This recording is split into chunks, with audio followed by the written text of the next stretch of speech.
একদম এই কর্তব্য পথ ধরে সোজা চলে গেলে পড়বে হচ্ছে, আমাদেরকে আজকে নিয়ে যাব ঠিক একদম রাইসিনা হিলস বা কেন্দ্রীয় সচিবালয়ের সামনে যতটা যাওয়া যায়। অ্যাকচুয়ালি দাঁড়িয়ে আছি কেন্দ্রীয় সচিবালয়ের সামনে প্রায়। এটা হচ্ছে সামনে এই বিল্ডিংটা হচ্ছে নর্থ ব্লক, এটা হচ্ছে সাউথ ব্লক। আর সোজা একদম এই রাস্তাটা যেটা সোজা চলে গেছে একদম সোজা উপরে উঠছে, এটা হচ্ছে রাইসিনা হিলস তথা রাষ্ট্রপতি ভবন। ওই যে দেখা যাচ্ছে ওটা হচ্ছে রাষ্ট্রপতি ভবন, অর্থাৎ ভারতের প্রথম নাগরিক, ভারতবর্ষের রাষ্ট্রপতি অফিসিয়াল বাসভবন ওটা। এবং এটা হচ্ছে নর্থ ব্লক, এই সোজাটা হচ্ছে নর্থ ব্লক, যেটা হচ্ছে ভারতবর্ষের স্বরাষ্ট্রমন্ত্রীর সচিবালয়।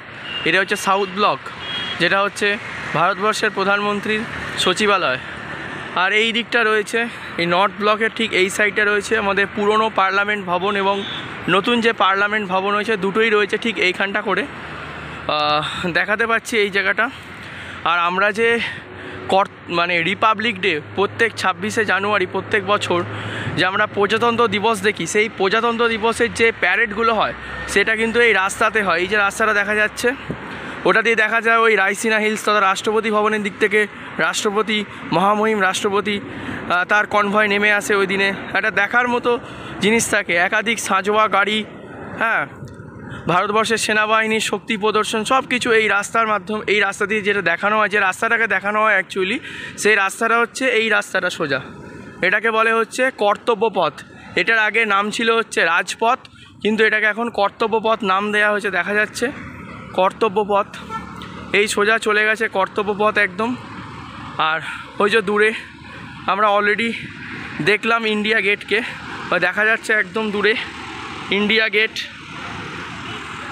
তো যাই হোক, এটা হচ্ছে সামগ্রিক চিত্র। এখানে পাশাপাশি সেনা ভবন, বায়ু ভবন ইত্যাদি অনেক কিছুই আছে।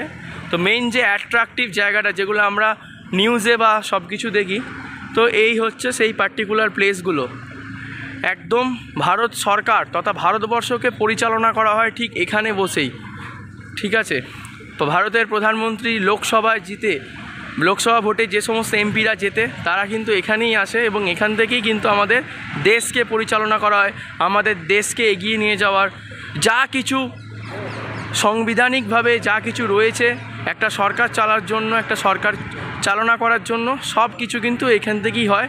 এটাই আমাদের ভারতবর্ষের তথা কেন্দ্রীয় সরকারের প্রধান সচিবালয় হচ্ছে এটাই, ঠিক আছে। এবং পাশাপাশি আরও সব কিছু রয়েছে, এখানেই উপরাষ্ট্রপতি ভবন রয়েছে, সবই রয়েছে।